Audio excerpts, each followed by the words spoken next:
announcement has been paid for by the New World Order. Hey, welcome to another edition of the Filthy FRB Show. It's Saturday, August 15th. I'm joined as always by Filthy Tom Lawlor. And today we welcome a leading authority on performance-enhancing drugs in the world of MMA. He has his own podcast called Pro MMA Radio, and he's a veteran journalist of the bodybuilding industry and also MMA. His name is Larry Pepe. What's up, Larry? What's up, Brian? What's up, Tom? Not much. Well, listen, you may have left off what I'm hearing is my biggest accolade. If you're telling the truth, the episode I did is your most trafficked episode. Yeah, it actually beat out the episode that we did with Brian Stan and also adult film star Nikki Benz, who has like 1 million Twitter followers. And the reason for that, Larry, it got picked up on a few of the websites because I was just describing you to a friend. I said, yeah, I got to do this podcast, or I'm going to do this podcast. And the reality of it is there's probably only 2 or 3 people in this entire industry who have the knowledge base to speak on this subject matter with any degree of intellect. I appreciate that. Yeah, I mean, and that's why it got picked up, and people are sharing. I thought you were talking about me. Larry or me? Well, Tom, you know less than me, and I don't even know anything. That's true. Good point. Yeah. Well, listen, if Herb Dean were here, he'd be stopping this already. So let's separate you guys and just let you go to your respective corners. So let's bring people up to speed here. So this whole clusterfuck with Anderson Silva and the Nevada Athletic Commission, it starts January 9th. Give us the details, Larry. Well, he tests positive for gestanolone and androstane. Of course, somehow that test never made its way to the Nevada State Athletic Commission in time to pull him from the fight with Nick Diazs. So they actually let him get in the cage loaded on performance-enhancing drugs, which raises its own set of issues and questions. We spoke on the last podcast when I came on that for Bennett, the executive director of the commission, to not have made sure and not have called, he said it was a busy week, for him to not have communicated with the testing facility, which was Smyrtle, and not get those results before letting Anderson get in the cage is despicable. And I'll use the word unbelievable. Then on January 19th, Anderson submits a clean sample. So he's apparently off everything at that time.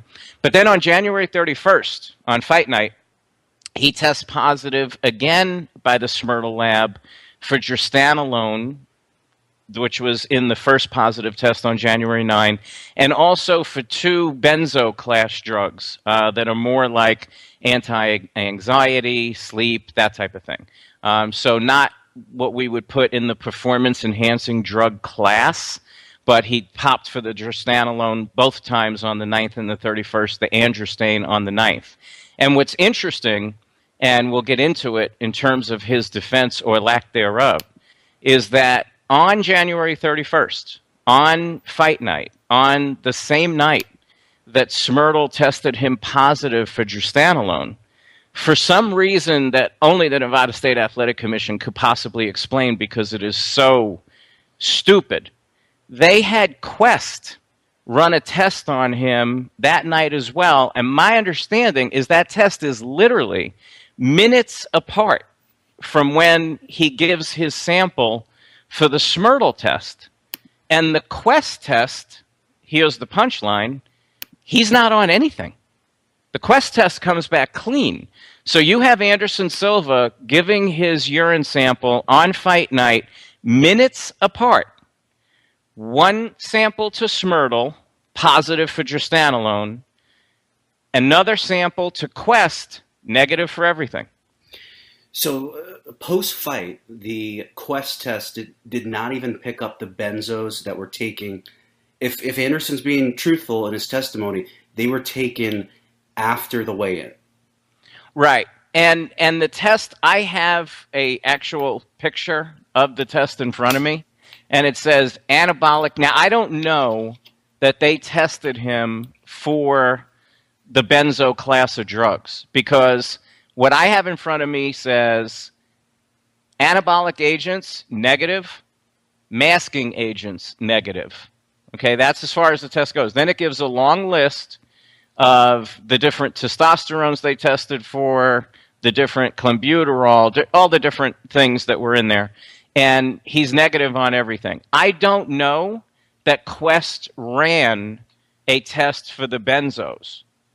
But his Quest test, literally, I'm looking at it right now, anabolic agents negative, masking agents negative. So my suspicion is, because this is the only sheet that I have, my suspicion is that they did not test him for those other classifications of drugs, and that this was a straight PED test.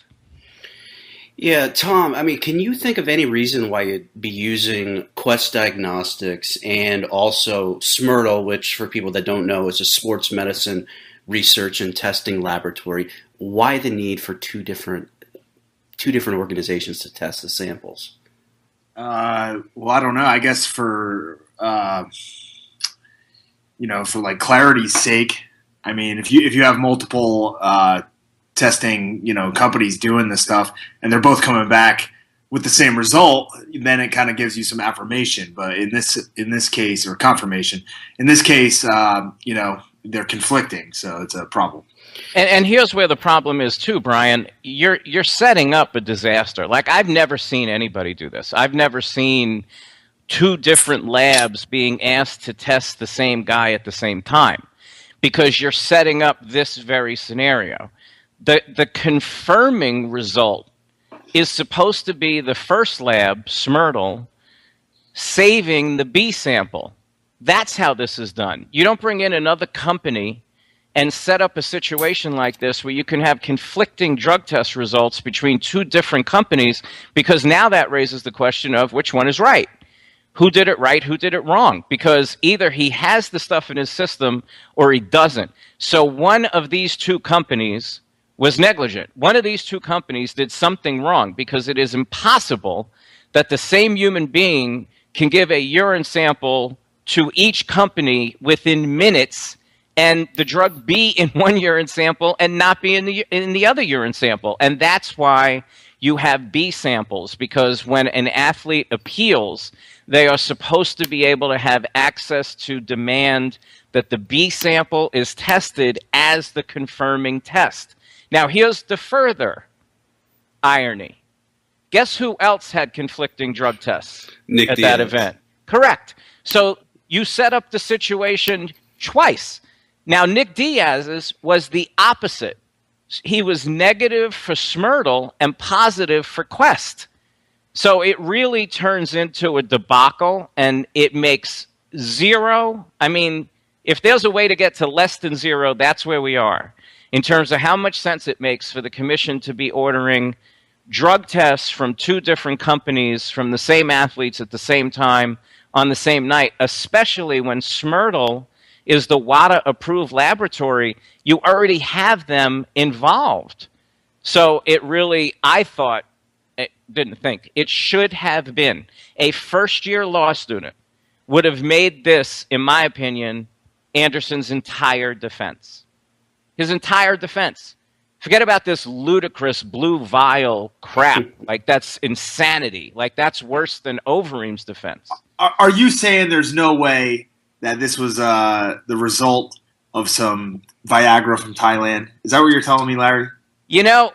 I have never heard that drostanolone is the active ingredient in Viagra or Cialis, so it is a little tough for me to believe. But, look, on the flip side, Tom, to play devil's advocate, professional athletes who know they're being subject to drug testing take liquids from people they know for a year in the gym locker room in an unmarked vial all the time. So I don't know why everybody's getting so crazy about this thing. So, Larry, do you know the testing differences? Does Smyrtle use mass spectrometry, if I can say it right? Mm-hmm. And the other one uses chromatography, whether it be gas or liquid? To be perfectly honest, I don't know what their respective methodologies are. Gotcha. Yeah, it's just even Pat Lundvall, Commissioner Pat Lundvall, made she alluded to the fact that they go about getting the test results in a different manner, and she seemed to lend more credence to the Smurtle results. Okay, so then somebody should have asked Pat Lundvall, the genius, why they ordered Quest in the first place. Like, if you believe that Smurtle is your more sophisticated lab, and you already have them running the tests, then why in the world are you asking Quest to do anything? I think the answer that she gave was Quest is cheaper. But you're already paying for Smurtle. Doesn't make any sense. They've already been hired. It's not like you're saying, hey, which one should we go for? Or let's say you had Quest, right? And you believe that Quest is not as good at this as Smurtle is. And let's say you have Vitor Belfort, who is a known cheater, who has gotten popped multiple times, who's coming off testosterone, and you're saying, you know what? For this fight, for this guy, we want the most sophisticated test that we can get. And yeah, Quest is already on board, but we want to bring Smurtle in because we think they're more sophisticated. We think they do it better. It still is a slippery slope to start to go down. Because if this happens, where you have conflicting results, now you have a mess on your hands. But at least logically, you might say, well, look, Smurtle's WADA approved.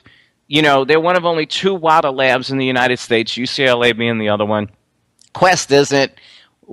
They know how to get into the nooks and crannies better. This is a known user. We're more suspicious of this individual. We want to make sure it's on the up and up. So even though Quest is already on board, now Quest, the logical thing to do would be to say, hey, Quest, you can stay home for this one, and we're going to let Smurtle do it.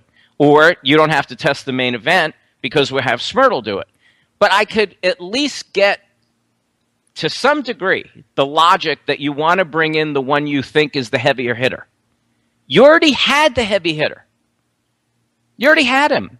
You already had Smurtle there. Sure. Doing the testing. So why you would feel a need to bring in a cheaper, less sophisticated testing agency, by your words, is, again, it just has me sitting here shaking my head. So, Larry, just to give the people an idea, why would Anderson Silva be taking drostanolone, a.k.a. masterone, and then also methyl testosterone or androstane 17-diol? Mm-hmm. Yeah, and we talked about this on the last podcast, that drostanolone is very popular with athletes who have to make weight. Because when you take drostanolone, the street name is masterone, that's how most people would know it. It is known as a hardening drug and a strength drug. But kind of the attraction for athletes who have to make weight is that it doesn't cause you to hold a lot of fluid.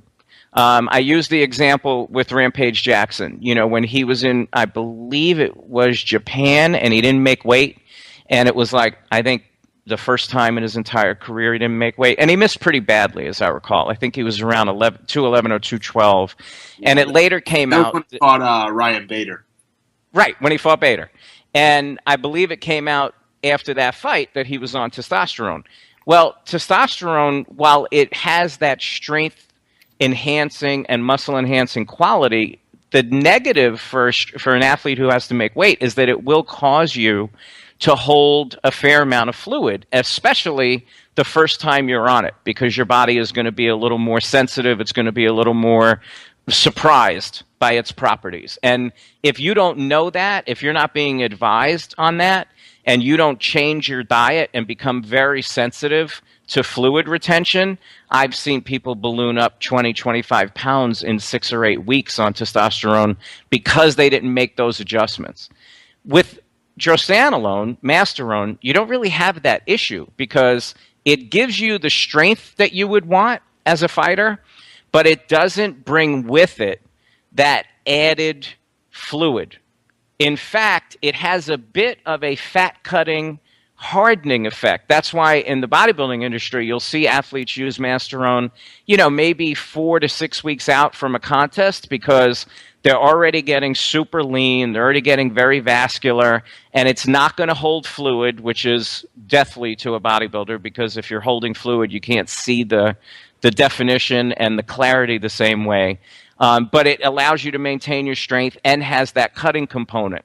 The Androstane is more of a strength component and muscle mass component. And Androstane will hold some fluid, which also makes the combination of Drostanolone and Androstane make even more sense, because Masterone has a little bit more of a cutting effect. It can limit the fluid that you might otherwise hold from the Androstane.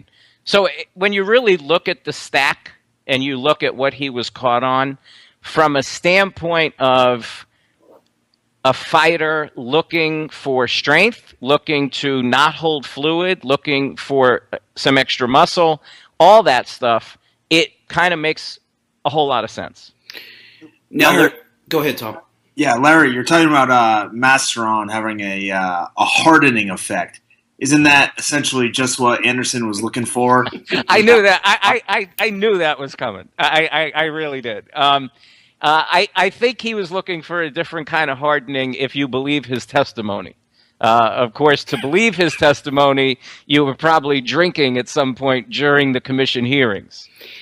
Now, Larry, I did a little research on Androstane or methyl testosterone, and they said it's not going to give you a lot of lean muscle mass in a short period of time, but it will make you super aggressive, similar to like halotestin or check drops, something that would really help you if you're going to be in a scrap with a guy that wants to beat you up.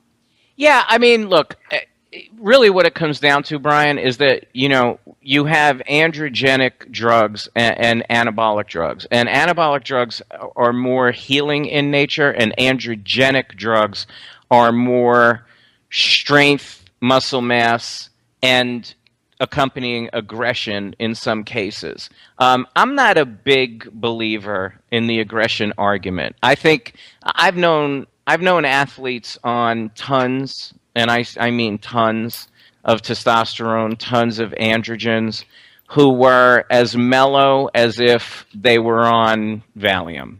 I've known athletes who have been on one shot a week who were complete assholes and off the chart. I just think what tends to happen with an androgenic drug is that, if you're a guy who's a bit of an asshole, you're a guy who's a bit short-tempered, you're going to become a bigger asshole, and you're going to become more short-tempered.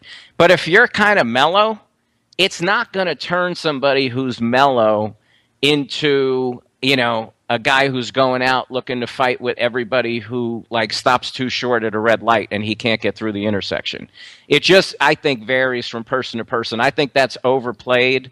At the end of the day, an androgenic drug is taken for strength and muscle mass. No, you're not going to gain a lot of muscle mass in a short period of time if you're using it, but the strength gains are going to be more apparent more quickly. Gotcha.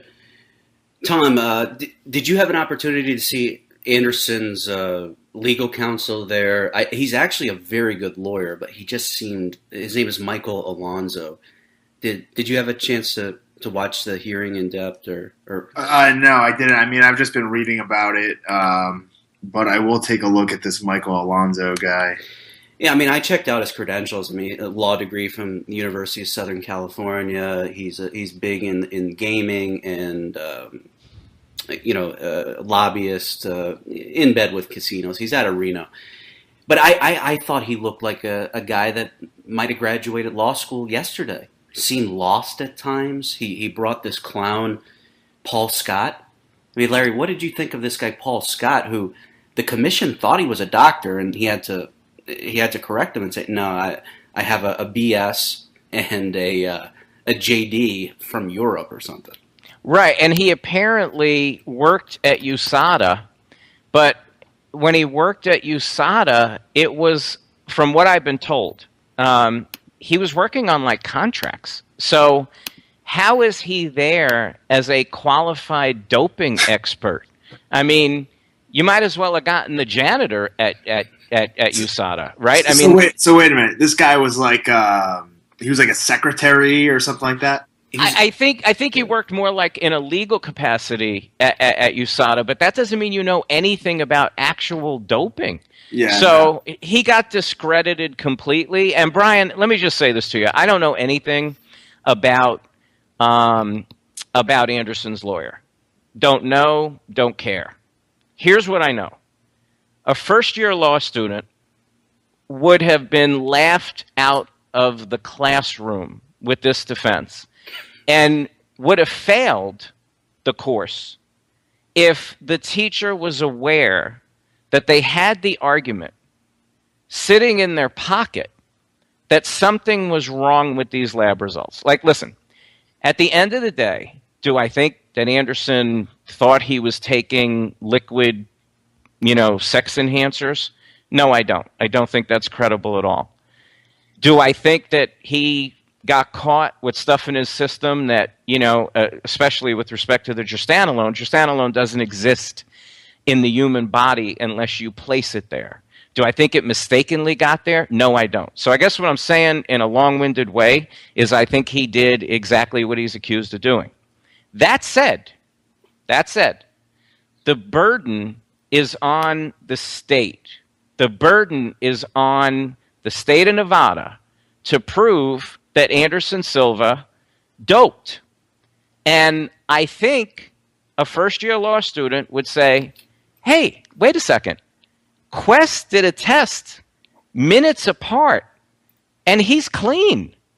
So we're going to walk in there, we being Anderson's team. We're going to walk in there, and we're going to say, well, with all due respect, you have the burden of proving he used, and you're going to hold up the Smurtle test result.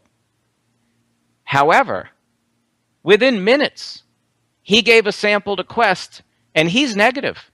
So how do we know, Commission?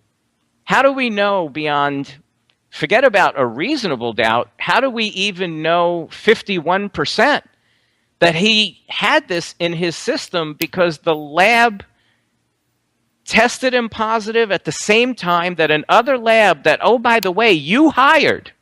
So you must have thought that Quest was a credible lab to do drug testing. And oh, by the way, how many times have you, Nevada State Athletic Commission, used Quest for drug testing? Hundreds of times. So you obviously have faith in them. And their test, he's clean. Now, they would have responded and said, well, let's forget about the 31st for a minute. He was still dirty on the 9th. But who tested him dirty on the 9th? Smurtle. So you can still try to discredit the result based on, hey, wait a second. Maybe if you'd have had Quest test Anderson on the 9th, he would have been clean then too. So maybe there's something up with the Smurtle test. And then your last piece of evidence is that the other main event fighter got conflicting drug test results from these same two labs on the same night. So something doesn't seem definitive. That should have been their defense, not a backroom deal for an unmarked vial of liquid from a guy who just got back from Thailand. Yeah, I mean, that sounds a lot more. It sounds like something you can actually buy. And then you could also introduce into evidence, well, how about the test on the 18th that Anderson passed? That was Smurtle, correct? Correct. That was also Smurtle. So as far as I know, Quest never came back with a positive result for anabolics. Correct. Only for the benzos. Oh, I don't think Quest tested the benzos. Again, I'm working off of the one page of his drug tests from Quest, and it says anabolic agents negative, masking agents negative. There is no reference on the page I have to them testing for the benzos. Smurtle, I believe, tested him positive for the benzos. Now, Tom, I mean, as a fighter, if you're facing a guy that was just, popping Xanax, because I had another fighter tell me that he would take Xanax basically knock him out, because when he was cutting weight, it was torture. So if he could sleep it off, that'd be 5 or 6 hours that he wasn't suffering, and he was still losing weight. So, I mean, is taking benzos out of competition? What's your take on that? Is that bad? I mean, I guess I don't care if the guy's fighting. Like, you're asking me from the perspective of, if I'm fighting an opponent that's been doing that, I don't really care. Right. I mean, I guess I could see where the benefit would lie, but you would get just as much benefit, doing other things compared to doing the drugs. So Larry, I'm not sure that I believe Anderson that he only took the benzos the night before the fight. I mean, they get out of your system pretty quick. Yeah, they do. I mean, I think what's also kind of an interesting side note from the hearing is that there was almost no discussion of the androsten positive, and there was really little discussion of the benzo positive. It seemed like they were really focused on the drostanolone, and I'm not exactly sure why. I'm not exactly. I think, Larry, because I think one of Michael Alonso's first statements was, where he said basically, we're not arguing with you on the benzos, and we don't have anything for you on the androsten. Oh, okay. Gotcha. And then he just wanted to attack the drostanolone with this infamous clear blue vial, which is fine, Brian, but why is the commission saying, oh, okay, that's fine, like when they're giving their sentence, which was another joke, and I've seen it written about, like, oh, they really, this really hurt Anderson with his penalty. Really? Because I thought he was going to get 12 months from day one. I said that when I came on with you last time. So what? Best case was he was going to get 9 months. So poor Anderson is going to be out for 3 extra months because he got up there and had this ludicrous, unbelievable, defies any sense of logic defense, when he had another defense sitting in his pocket that at a minimum, if he used the conflicting result defense, at a minimum, it's cutting him down to 9 months, and it's cutting down his penalty. And look, we can all say, oh, wow, 380 grand, that's a lot of money. It's not a lot of money for an Anderson Silva who, Brian, his reported income is very different than what he actually makes. He's not stepping in the cage for less than $5 million. Okay, so like best case you could make is they took 10% of his money overall. Right, 380 grand. That would mean he had 3.8 million.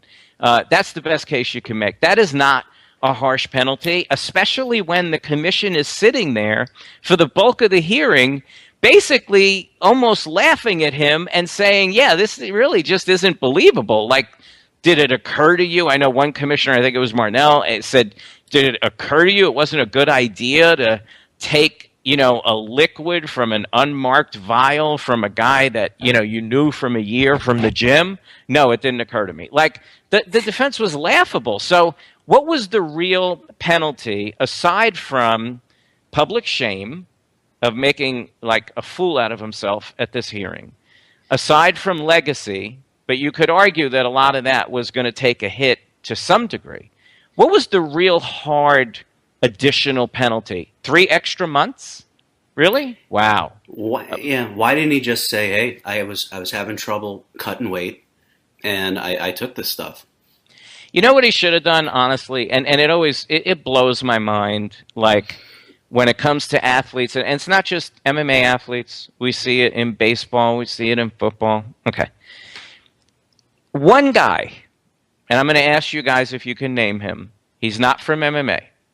One guy has basically walked scot-free when he got caught doping. Any guesses? Well, what sport? Maybe that'll... Baseball. 3 seconds. Andy Pettitte? Correct. And what did Andy Pettitte do? He said, I needed it because I was coming off an injury, and I took growth hormone. It was in that senator from New England's report, the Mitchell report. Yeah. So... Andy Pettitte, when he got caught, Instead of now, do I believe that Andy Pettit took one shot of human growth hormone? If so, he's probably the only human being in history that's only taken one shot of HGH who took HGH. But it was a great story. Hey, I was injured. He used I wanted to get back to my team nobility defense. I wanted to get back and be with my teammates and help them win. I made a bad decision. I was trying to expedite my healing. I took a shot. I was wrong. I apologize. 2 weeks later, nobody brought up Andy Pettit again. People are still talking about Barry Bonds, Roger Clemens, Lance Armstrong. Why? Because it's the aftermath. It's not the thing. And if Anderson, quite frankly, like if Anderson had come to me, which of course he never has, and I don't expect him to after this, but if he had come to me when this happened and said, "What do I do?" I would have written a paragraph that basically said something to the effect of, listen, go back and look at the video. My leg is swinging from the bottom of my knee like a piece of rope. I was in massive pain. I wasn't afraid I wasn't going to fight again. I was afraid I wasn't going to walk again. I was afraid that I wasn't going to have a life riddled with pain for the rest of my life. So when people came to me and offered me different things, I wasn't even logically thinking. I would have taken anything that I thought could help me because I was afraid for the quality of the remainder of my life. Forget about MMA.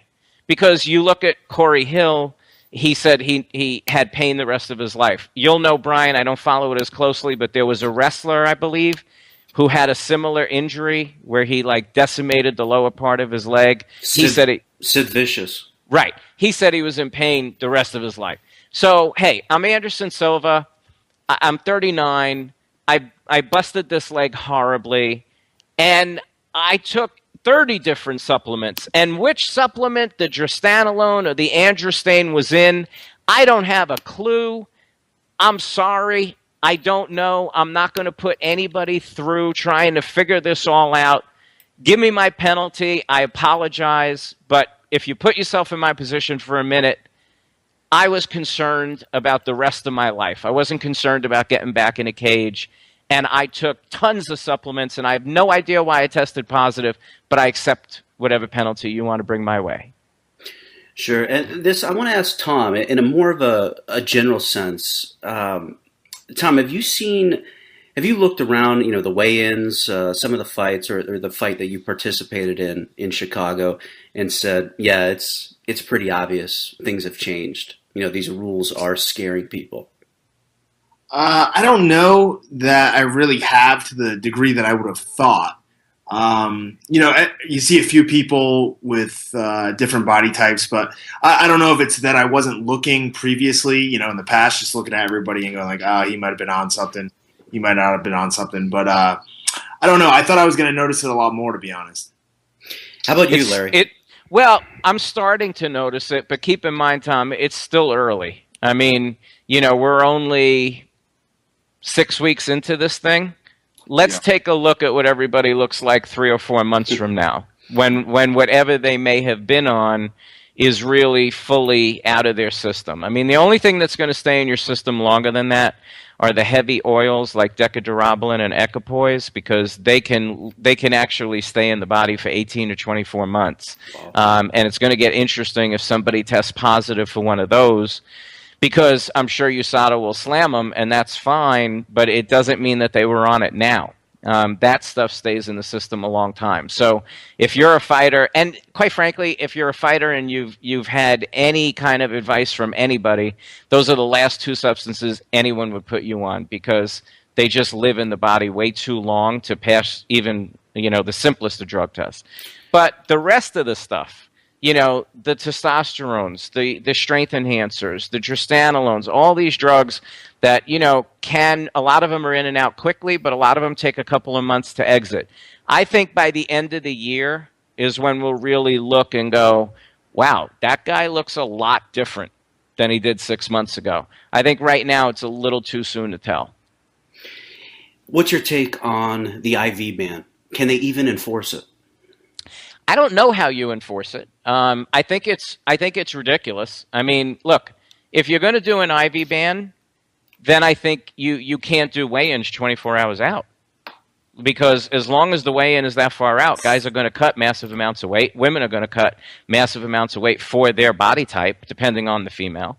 I think it's a terrible idea. I think when you really... I found a study out of Australia where they did...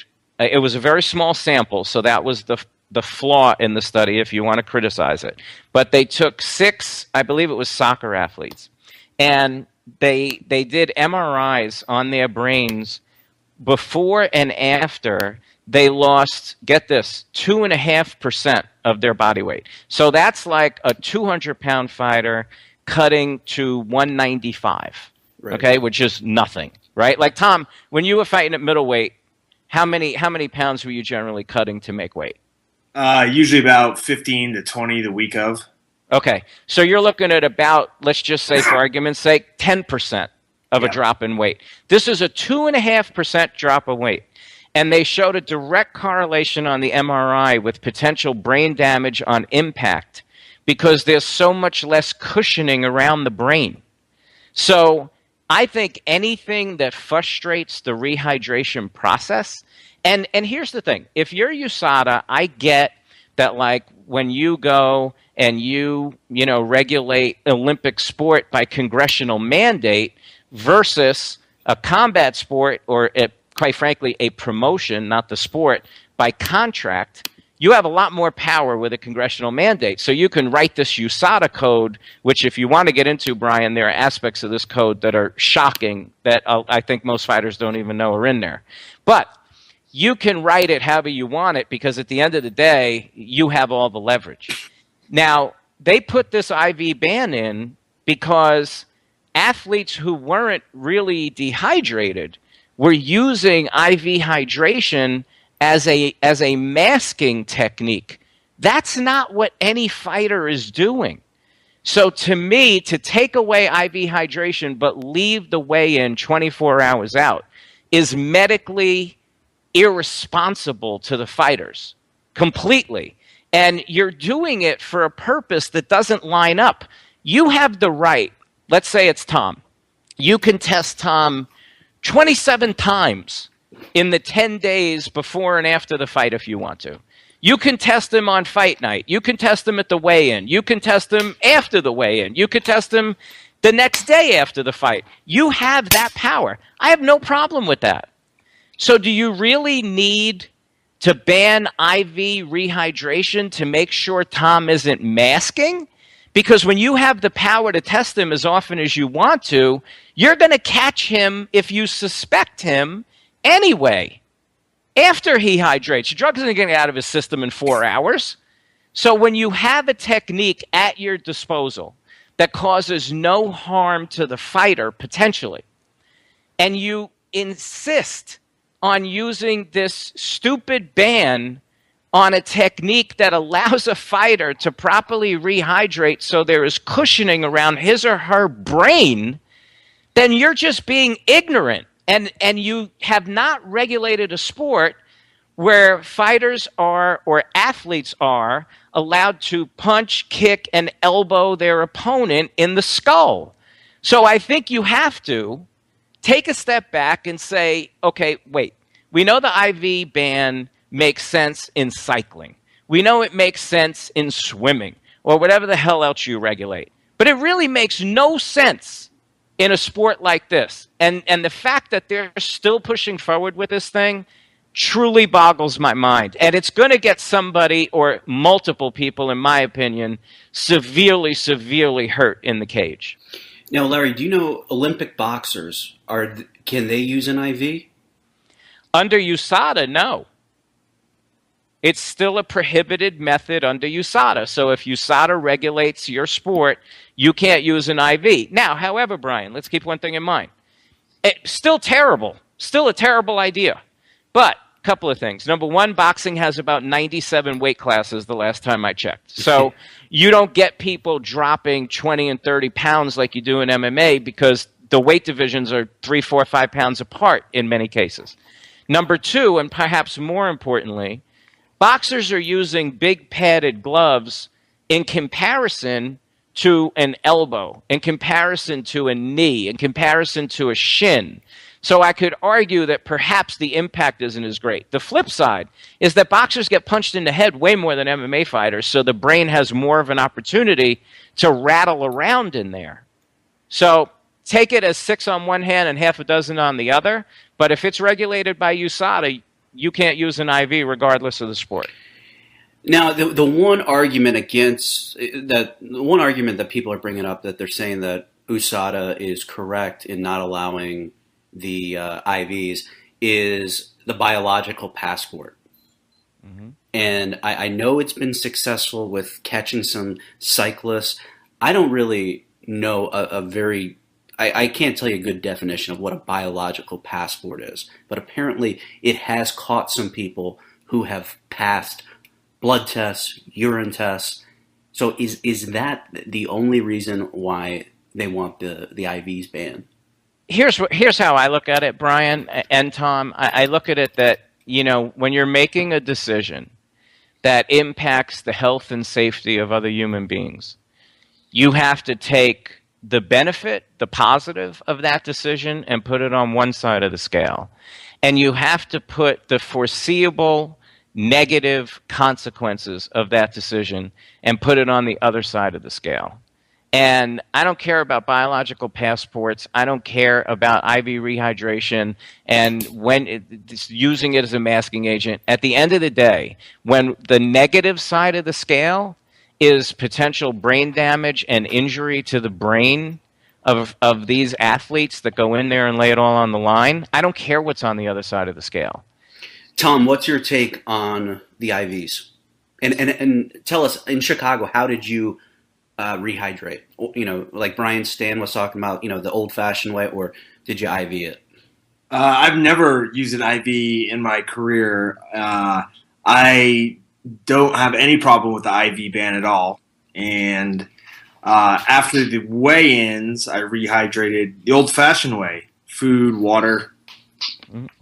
So you went 206, and when you entered the cage, you were 203, if I remember correct. Remember, Tom, I was drinking that weekend pretty aggressively. So what did you get up to when you walked in the cage?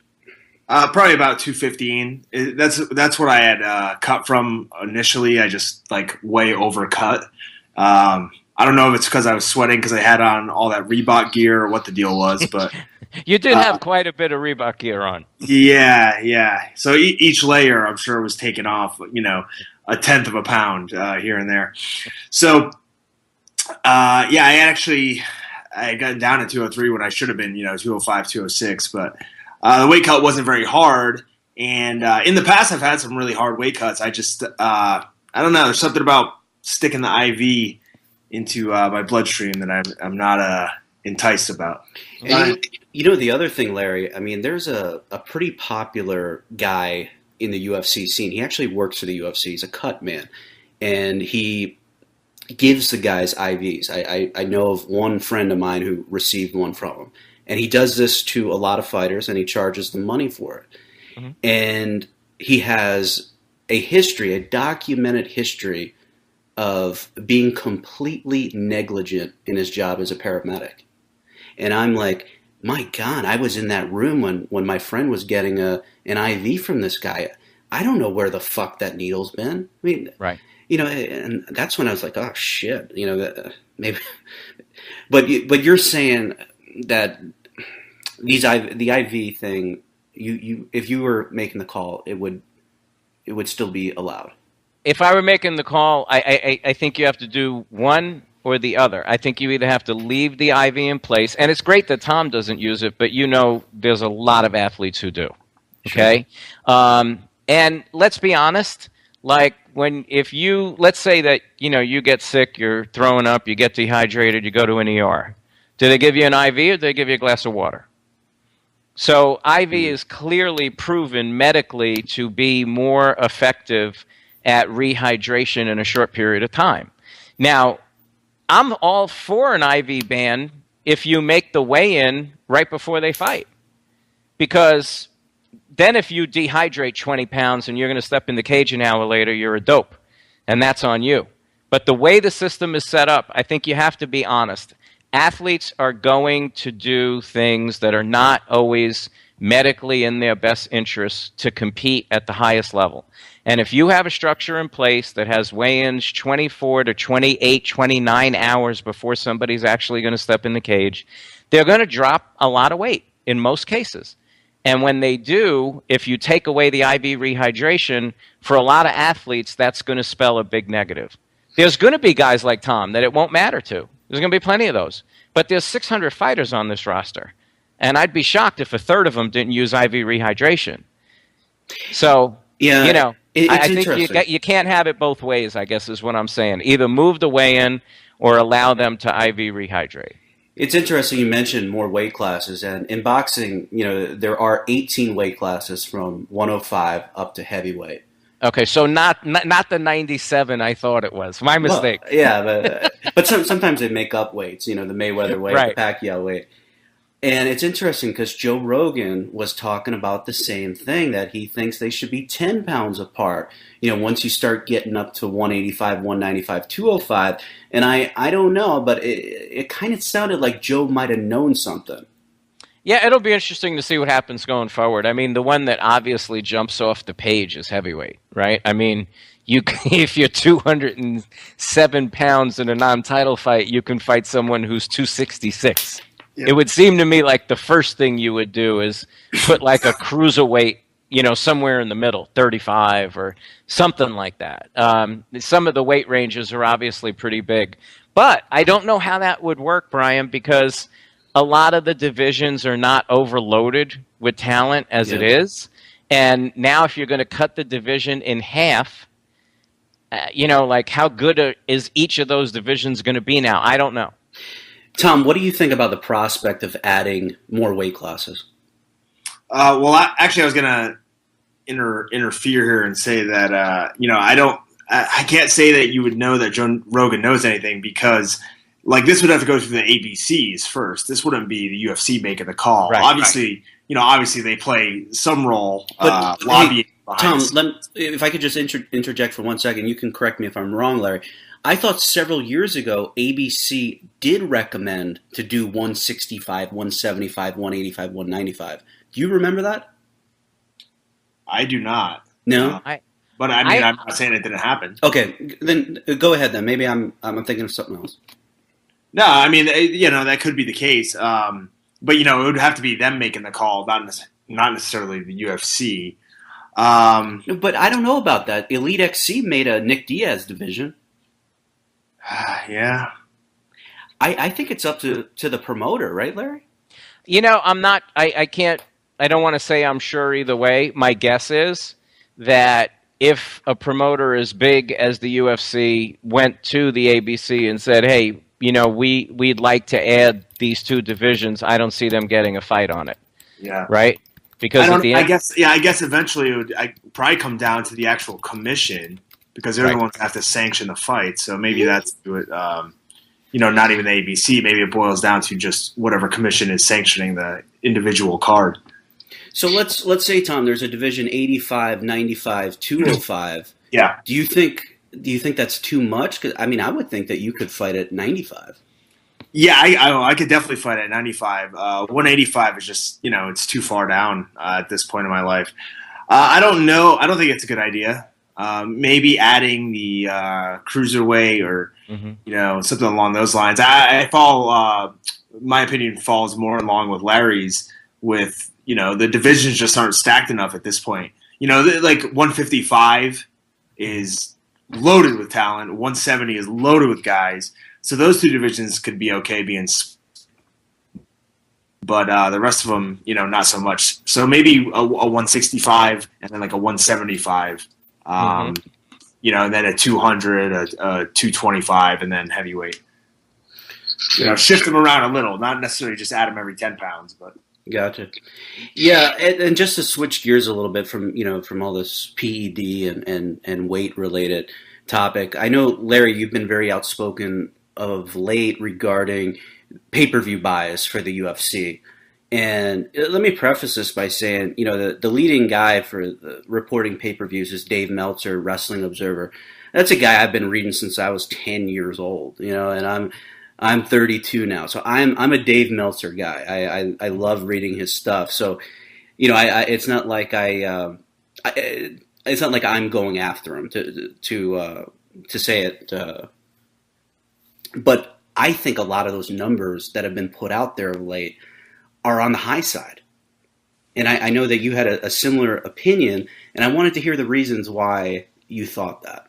Yeah, and listen, this isn't personal to anybody. I like Dave too, but you know, at the end of the day, UFC 189 was the one that jumped off the page to me. I don't pay a ton of attention to pay-per-view buys. Like, I don't sit there waiting and analyzing and all that. It's not really my thing. That's Dave's thing, and it's some other media people's thing. But when I saw the numbers for 189, it made no sense to me. The UFC put on their website that Conor McGregor, in his bio, that UFC 189, that Conor McGregor basically proved his popularity because UFC 189 did 1 million buys. And that struck me because, first off, so many MMA websites just parroted what they said and said, you know, UFC 189 does 1 million. And Dave came out with an estimate, I believe, 950 was the lowest number I heard from him. Someone else told me 1 million. So in the same range, 950 to 1 million. And the thing that really kind of struck me was that the prelims only did 847,000 buys. Now, let me say flat out, I am no pay-per-view expert, but I know how to do math. And the idea that more people paid for the pay-per-view than watched the prelims for free struck me as impossible. So what I did, because again, it's not something I follow, not something I analyze on a regular basis, I went back to the beginning of the year. And I went from 182 forward. And I looked up what the prelims did on each card and what the pay-per-view numbers were reported to be on each card.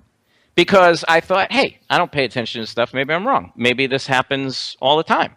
Maybe it's not that unusual. Well, it's not only unusual, it hasn't happened this entire year. Now, I will confess, I have better things to do than spending 5 or 6 hours going back and researching every pay-per-view versus the prelim in history. But I did look at this whole year, and this year, just to give you an idea, and let me say this too. The reason I put a lot of credence in the prelim numbers is because nobody with a marketing incentive or an axe to grind actually reports those numbers. The people who report television numbers couldn't care less whether 8 people watched, 847, or 847,000. It doesn't matter to them because they're not selling advertising. They're not trying to push Conor McGregor as bigger than Brock Lesnar. So when I looked at the prelim numbers this year versus the pay-per-view buys, so as an example, let's say that 1 million people watched the prelims and 500,000 people bought the pay-per-view. I put that as a 50% buy rate. Okay? Make sense? Sure. All right. So I went back to the beginning of the year with Jones DC, which I still think was the most anticipated card of the year. I think Jones Cormier, if you go back and remember how much hate was coming into that fight and them getting caught on the hot mic at ESPN, them fighting in the lobby of the MGM, I think that anticipation exceeded McGregor-Mendez. But they did a 77% buy rate. So they had a little over 1 million watch the prelims. They had 800,000 buy. The rest of the year, Demetrius Johnson Haraguchi was the outlier on the negative side. They had 710,000 watch the prelims and 125 watch the pay-per-view. So they were only 18%. Every other card this year was between 31 and 49%. McGregor-Mendez, if you believe those numbers, is 118%. So it's not an outlier. It's an outlier that's 41 points above the next closest outlier. Wow. So then I thought, okay, wait, let's be fair. I want to be thorough. I went back and I looked at some of the bigger fights that I thought, well, maybe Lesnar. Maybe Lesnar fights were like this. So I went back and looked at Lesnar-Kane. That was 60%, 1.5 million down to 900,000 buys. So that was 60. I looked at GSP Shields. That was 53%. Then I thought, all right, maybe it's grudge matches. So the two grudge matches that most stand out to me are Evans Rampage at 114, and they did 63%. And of course, your friend Chael Sonnen versus Anderson Silva 2, I still think that's the biggest grudge match that I've been a party to. 51%. 1.8 million watched the free, 925,000 bought the pay-per-view. So to me, it was ludicrous when I can't find another card that is above 77%, and you're telling me this was 118%. And ironically, a couple of days later, the UFC removed the $1 million number from their website, and Meltzer downgraded his estimate, I believe, to 800 to 850, which I still think is a high number. I mean, if I apply the 77% that Jones Cormier did to McGregor Mendez based on the prelims, and I'm not saying it's perfect math, but it gives us an idea. If I apply the highest number I could find to McGregor Mendez, it comes out at 650 or 652, I believe. That's a great number for a featherweight fight with a short notice opponent. That's a great number. To me, that proves McGregor has like some real drawing power. But $1 million mathematically just doesn't make any sense. And you know, Larry, I have another theory. When they put that 1 million number up on the website, I think they got some calls from managers saying, "Hey, this did 1 million buys. You know, so what's there were other guys with pay-per-view cuts on there, and those guys have audit rights. You know, if you have a good manager, you can put audit rights in there, and they're okay with it." And Brian, let's not forget about, I believe it was 2012 or 2013. Rampage Jackson gave an interview, and I know he's always bitter with somebody, but he gave an interview, and he said that the UFC lies about pay-per-view numbers. He said that they specifically told him one number and then publicly put a different number out, and that he wanted to be paid on the number that they put out, and that these are his words. You can Google it. I mean, he did this interview, and he said very specifically that they told him, no, those are just the numbers we give to the media. This is the real number, and he would not get paid on the bigger number. So listen, who knows what they do? Maybe it was a mistake, but what kind of struck me was how quickly the majority of the media will just accept something. Like, look, again, I don't follow pay-per-views. I don't look at these numbers ever. But when you're telling me the prelims did 847 and the pay-per-view did 1 million, don't you logically take a step back for a second and go, has that ever happened? Have more people actually paid for the card than watched the prelims for free? Because it seems counterintuitive, right? I mean, it seems like, hey, it's on free, lots of people watch, and then a percentage of those people say, yeah, I want to keep watching. That's why they usually make the last fight on the free card a fight they think is going to deliver, because they want people to be excited and carry over into the pay-per-view. Makes sense. But the idea that more than one person per one person went and bought the pay-per-view, I joked with a friend of mine, I said, to believe this number, you have to believe that like 3 people are sitting in the living room watching the prelims, and they all go home and buy the pay-per-view separately. Like, it just didn't make any sense to me. Yeah, and the latest that I had heard from Dave was he said new estimate was like 800,000, but it would take about 2 to 3 months to get a more solid figure, and that 800,000 figure could be 20% off either way. And just, just if we do that math, if the 20% is on the downside, what number are we at? 640. Which is which is almost exactly the 77% that Jones Cormier did. If you apply that 77% to McGregor Mendez, it comes out to 652. So if he's right and it adjusts down 20%, we're basically right at the same place. And the thing to me is, it's a great place to be.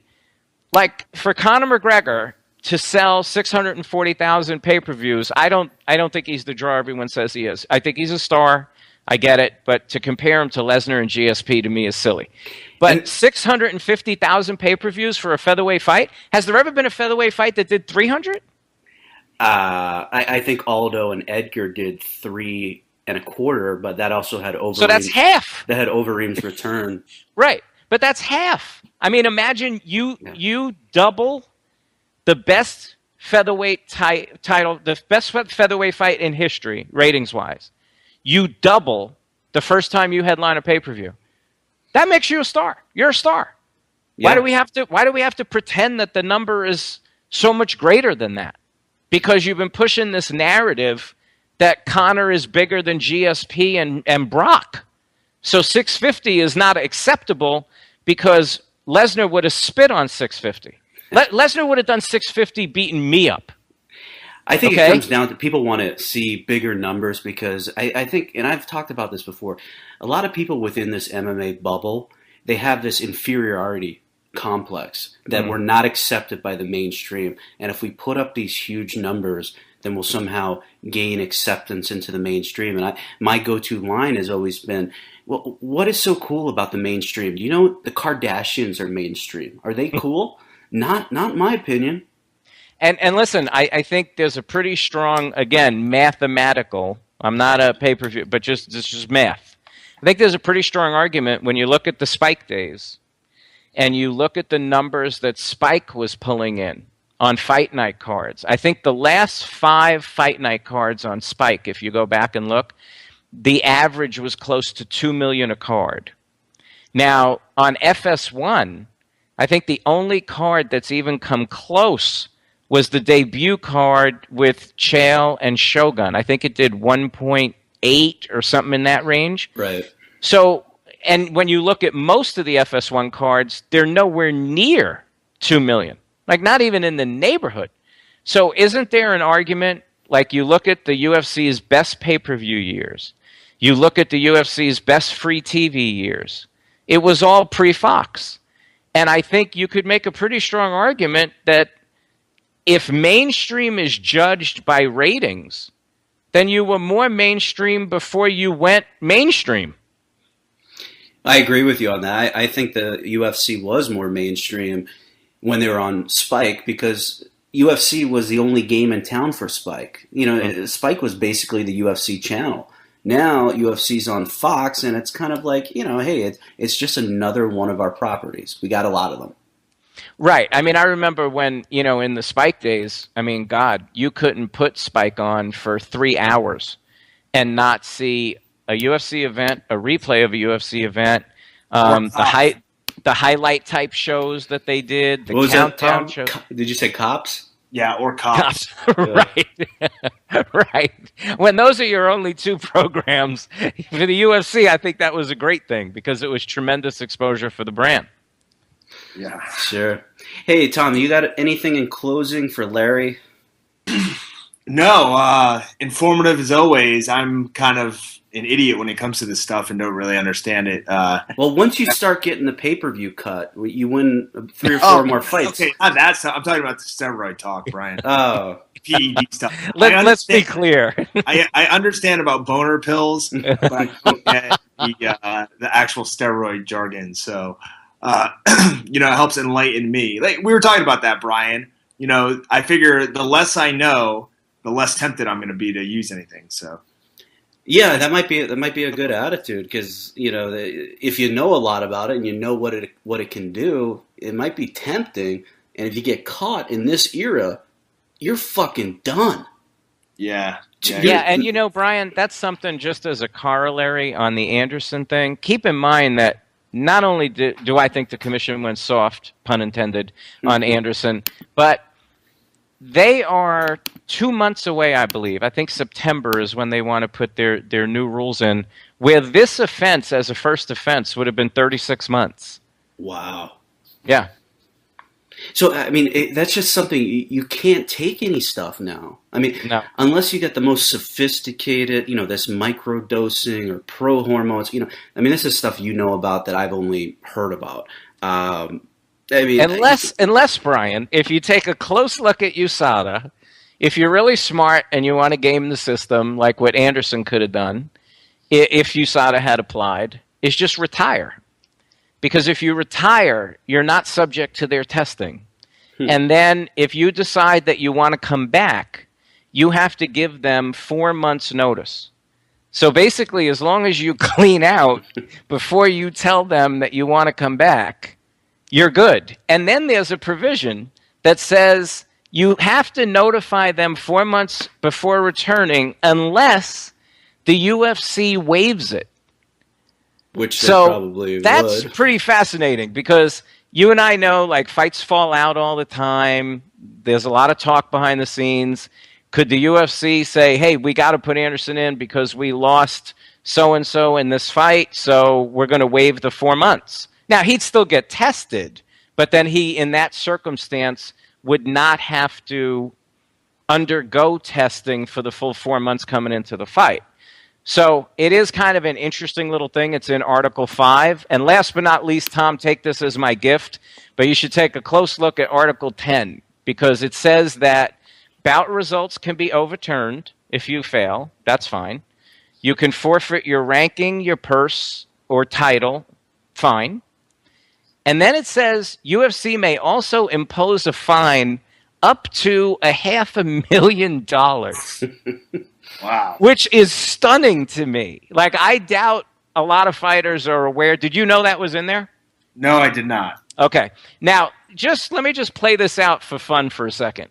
I would argue that Jose Aldo is probably not the most popular guy at the UFC offices. Would you agree? Oh yeah. Okay. And Jose Aldo has already come out and said, yeah, screw you, your IV rehydration. I'm rehydrating with an IV whether you like it or not. Right? Yep. So let's say that there's some evidence somehow that Jose Aldo rehydrated with his IV. That means he violated the USADA code. That means under this provision, the UFC could fine him $500,000. That's pretty stunning. Wow. And keep in mind, there's guys who make 10 and 10 who could get fined $500,000. So it is a little startling when you read that provision.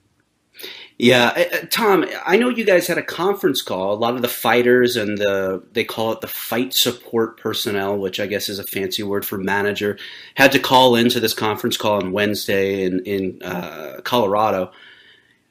What did you take from it? You know, was there anything? I wasn't on it. Oh, okay. It was scheduled during time when I'm training. I was at the gym, so I didn't make it out to catch it.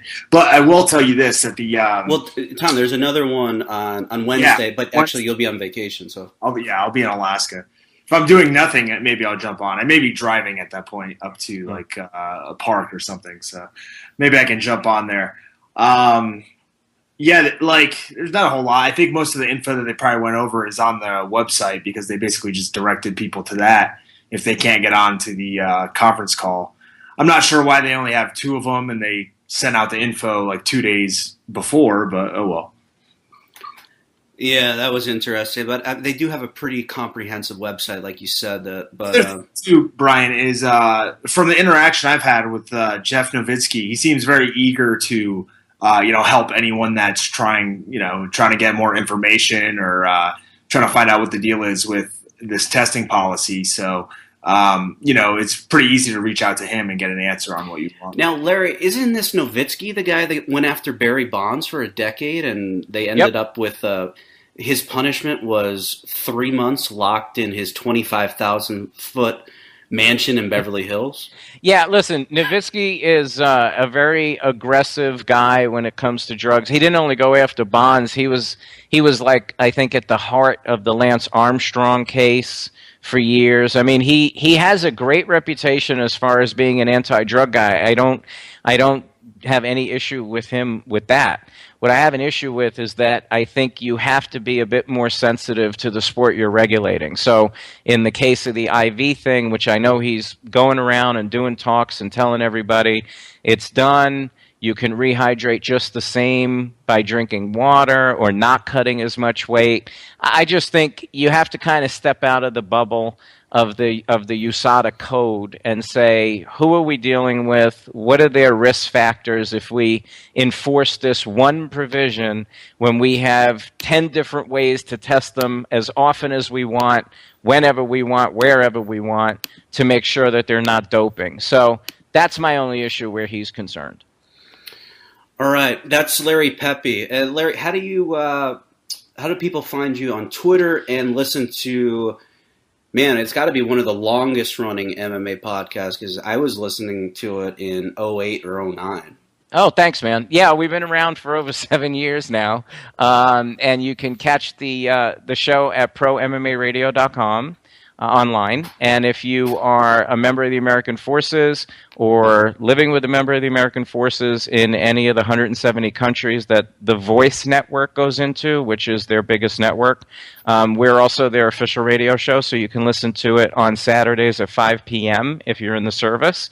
And last but not least, my Twitter, at Larry Pepe, last 4 letters, P-E-P-E. Now, are you also do some work with Fox Sports Radio? Because I've heard you on there before. Right. I was with them for 2 years, and then I decided that I didn't want to do it anymore. Yeah, so I did their national broadcast for 2 years when they did the simulcasts of the events, and that was fun. But really, when I got into it with Fox, the idea was that, you know, we were going to build something that was going to be more extensive on the radio side, and they didn't really ultimately want to devote that time and energy. They wanted to just keep doing these simulcasts. And to be honest, I never thought the simulcast idea was so great because this isn't the 40s and, you know, people aren't listening to their radio for the boxing match with, you know, Max Schmeling. So I thought it was cool to interact with the fans like after the fights, and it was cool to preview the fights, but I don't think people really listen to fights on the radio, you know. So I just went to them about 2 years in, and I said, listen, you know, I'm not interested in continuing to do this. And they asked me to finish out the year, which I did. And then at that point, they abandoned the whole thing on the radio side. So I guess my read that they didn't really want to do more on the radio side was right, because once I left, they abandoned it completely. Well, I encourage everybody to follow Larry on Twitter. There's very few very independent media sources. You know, like even my biases are very apparent. You know, so I don't pretend to be any sort of journalist, if you will. Larry is incredibly independent in his analysis, and I think that's to be admired. There's not too many of you. I appreciate that greatly. I really do. Larry, appreciate the time as always, sir. Anytime, guys. All right. Thank you. You got it, Tommy. Take care. Bye. Those results before letting Anderson get in the cage is despicable, and I'll use the word unbelievable. Then on January 19th, Anderson submits a clean sample, so he's apparently off everything at that time. But then on January 31st, on fight night, he tests positive again by the Smyrtle lab for gestanolone, which was in the first positive test on January 9, and also for 2 benzo class drugs that are more like anti-anxiety, sleep, that type of thing. So not what we would put in the performance-enhancing drug class, but he popped for the gestanolone both times on the 9th and the 31st, the androstane on the 9th. And what's interesting, and we'll get into it in terms of his defense or lack thereof, is that on January 31st, on fight night, on the same night that Smyrtle tested him positive for gestanolone, for some reason that only the Nevada State Athletic Commission could possibly explain because it is so stupid, they had Quest run a test on him that night as well. And my understanding is that test is literally minutes apart from when he gives his sample for the Smyrtle test. And the Quest test, I appreciate that. Yeah, I mean, and that's why it got picked up, and you know, people Ryan, are sharing. I thought you were talking about me. Larry or me? Well, Tom, you know less than me, and I don't even know anything. That's true. Good point. Yeah. Well, listen, if Herb Dean were here, he'd be stopping this already. So let's separate you guys and just let you go to your respective corners. So let's bring people up to speed here. So this whole clusterfuck with Anderson Silva and the Nevada Athletic Commission, it starts January 9th. Give us the details, Larry. Well, he tests positive for gerstanolone and androstenedione. Of course, somehow that test never made its way to the Nevada State Athletic Commission in time to pull him from the fight with Nick Diazs. So they actually let him get in the cage loaded on performance-enhancing drugs, which raises its own set of issues and questions.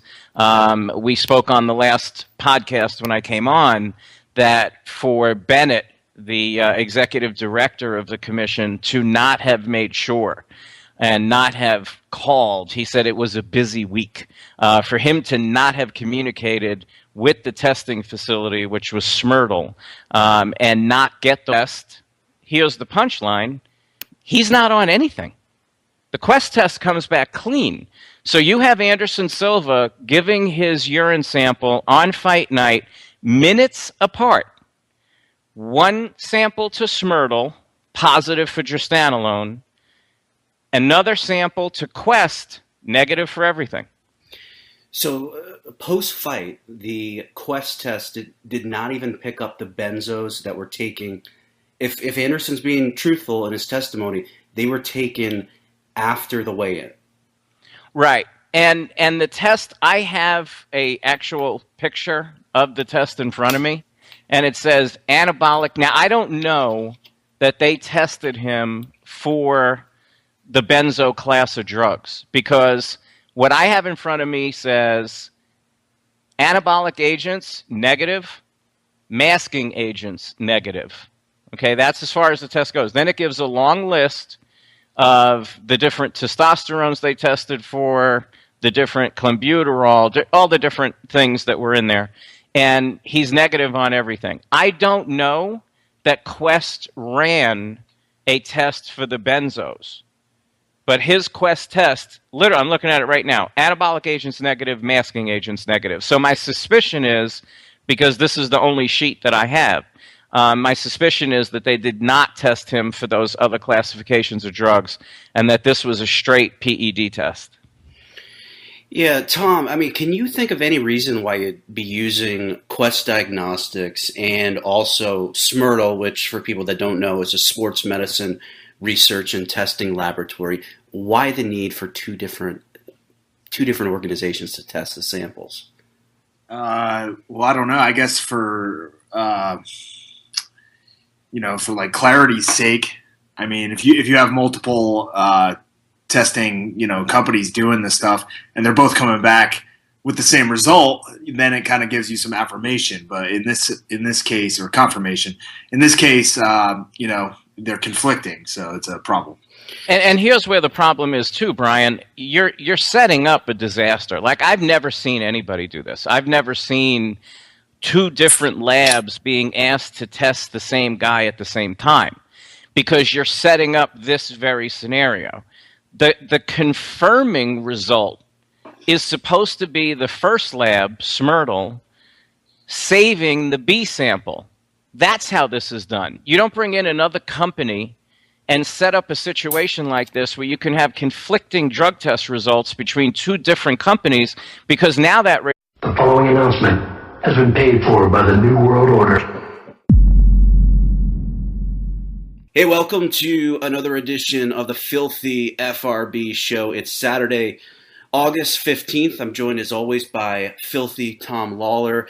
And today we welcome a leading authority on performance-enhancing drugs in the world of MMA. He has his own podcast called Pro MMA Radio, and he's a veteran journalist of the bodybuilding industry and also MMA. His name is Larry Pepe. What's up, Larry? What's up, Brian? What's up, Tom? Not much. Well, listen, you may have left off what I'm hearing is my biggest accolade. If you're telling the truth, the episode I did is your most trafficked episode? Yeah, it actually beat out the episode that we did with Brian Stan and also adult film star Nick Diazs, who has like 1 million Twitter followers. And the reason for that, Larry, it got picked up on a few of the websites because I was just describing you to a friend. I said, yeah, I got to do this podcast, or I'm going to do this podcast. And the reality of it is there's probably only 2 or 3 people in this entire industry who have the knowledge base to speak on this subject matter with any degree of intellect.